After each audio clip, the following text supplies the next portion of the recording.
Cola உருண்டை எப்படி செய்கிறதுன்னு பார்க்கலாம். இன்றைக்கி நம்ம மீல் மேக்கர் வச்சு தான் செய்ய போகிறோம்.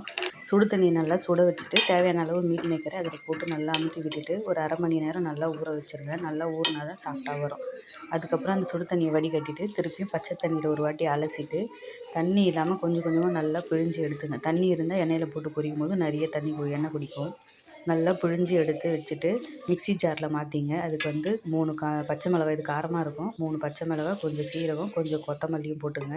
போட்டு கொரகொரப்பாக நல்லா அரைச்சிங்க. தண்ணியே சேர்க்கக்கூடாது. நல்லா அரைச்சிட்டு சின்ன சின்னதாக கட் பண்ணி வச்சுருக்க வெங்காயம், கொஞ்சம் இஞ்சி பூண்டு பேஸ்ட்டு, அரிசி மாவு 1 ஸ்பூனு, அதுக்கப்புறம் கார்ன்ஃப்ளவர் மாவு 1 ஸ்பூன். அரிசி மாவு இல்லைன்னா பொட்டுக்கடலை அரைச்சி கூட சேர்த்துக்கலாம். அந்த மாவை போட்டுட்டு கொஞ்சம் தேவையான அளவுக்கு உப்பு கொஞ்சம் கம்மியாகவே போடுங்க. ஏன்னா மீல் மேக்கர்லேயே இதுவாக இருக்கும்.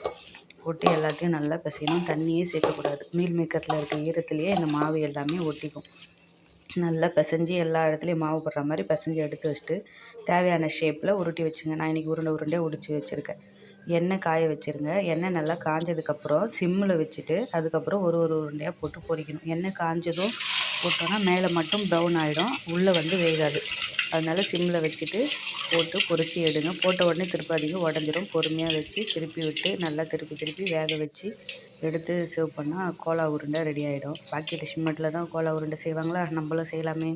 ட்ரை பண்ணி பாருங்கள். டேஸ்ட்டும் நல்லா தான் இருந்தது. பசங்களும் நல்லா சாப்பிட்டானுங்க. மீல் மேக்கர் சில பேர் சாப்பிட மாட்டாங்க பசங்க. இந்த மாதிரி செஞ்சு கொடுங்க, அவங்களுக்கு தெரியவே தெரியாது. கறி டேஸ்ட்டில் தான் இருக்குது.